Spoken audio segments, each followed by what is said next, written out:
Welcome to new TV Telugu. ఇప్పుడు Telangana top line చూద్దాం. హైదరాబాద్ లో అర్ధరాత్రి కురిసిన భారీ వర్షాలకు రోడ్లు చెరువులను తలపిస్తున్నాయి. మియాపూర్, కూకట్పల్లి, శేరిలింగంపల్లి, చందానగర్ తదితర ప్రాంతాల్లో వరద నీరు భారీగా చేరింది. దీంతో ప్రభుత్వ కార్యాలయాలు, స్కూళ్లకు వెళ్లే విద్యార్థులు, ప్రజల రాకపోకలకు తీవ్ర ఇబ్బంది కలిగింది. వర్షాలకు లోతట్టు ప్రాంతాలు నీట మునగగా పలు చోట్ల భారీగా ట్రాఫిక్ స్తంభించింది. సంగారెడ్డి జిల్లా కొండాపూర్ మండలం మాదాపూర్ గ్రామంలో ఏరువాక పౌర్ణమి పండుగను పురస్కరించుకొని గ్రామంలో రైతులందరూ తమ ఎద్దుల బండిని కట్టుకొని గ్రామంలో బసవన్న మందిరానికి వెళ్లి దర్శనం చేసుకుంటున్నారు. మందిరం చుట్టూ ఎద్దుల బండను తిప్పుకొని పాడి పంటలు మంచిగా పండాలని మొక్కులు మొక్కుకొని ఈ కార్యక్రమం ముగించారు. మున్సిపల్ ఇంజనీరింగ్ కార్మికుల వేతనాలు పెంపుదల చేయాలని లేని నేపథ్యంలో రాష్ట్ర వ్యాప్తంగా నిరవధిక సమ్మెకి కార్మికులు సిద్ధంగా ఉన్నారని సిఐటియు బాపట్ల జిల్లా అధ్యక్షుడు సిహెచ్ మణిలాల్ అన్నారు.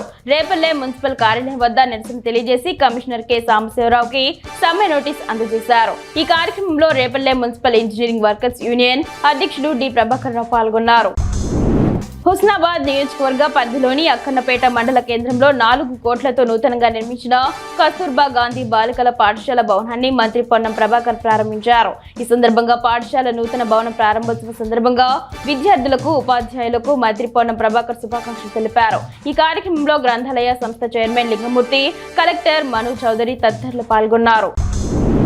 ఏప్రిల్ 27న ఎల్కతుర్తి బీఆర్ఎస్ రజతోత్సవ సభకు వెళ్లి వస్తున్న వాహన ఢీకొని మరణించిన 2 మృతులకు 2 లక్షల రూపాయల చొప్పున మంత్రి పొన్నం ప్రభాకర్ ఆర్థిక సహాయం అందజేశారు. హుస్నాబాద్ నియోజకవర్గం బస్వాపూర్కు చెందిన తాడం సారయ్య, బండోజు గణేష్లు మృతి చెందారు. వారి కుటుంబాలను ఆదుకుంటామని చెప్పిన మంత్రి బస్వాపూర్ గ్రామంలో వారి నివాసాలకు వెళ్లి ఒక్కొక్కరి కుటుంబానికి 2 లక్షల రూపాయల చొప్పున ఆర్థిక సహాయం చేశారు.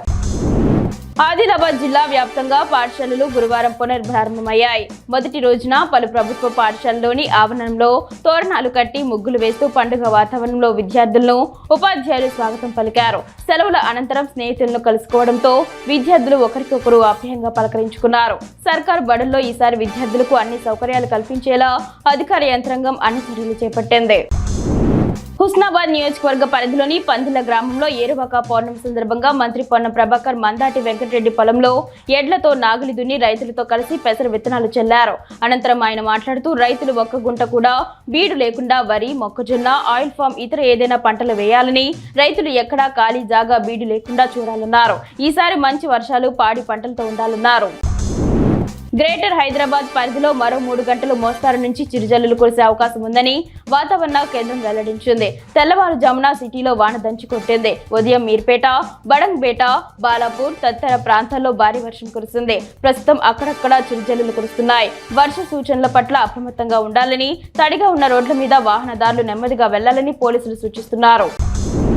ఇందిరమ్మ ఇళ్ల పథకంతో పేదల సొంతింటి కల నెరవేరుతుందని వనపర్తి ఎమ్మెల్యే తోడి మేఘారెడ్డి అన్నారు. వనపర్తి జిల్లా కేంద్రంలోని ఇందిరమ్మ ఇళ్ల లబ్ధిదారులకు జిల్లా కలెక్టర్ ఆదర్శ సురభితో కలిసి ఎమ్మెల్యే పట్టాలు పంపిణీ చేశారు. అర్హులైన ప్రతి ఒక్కరికి ఇందిరమ్మ ఇల్లు మంజూరు చేస్తామన్నారు. లబ్ధిదారులు ప్రభుత్వ నిబంధనల ప్రకారం ఇల్లు నిర్మించుకోవాలని ఎమ్మెల్యే సూచించారు.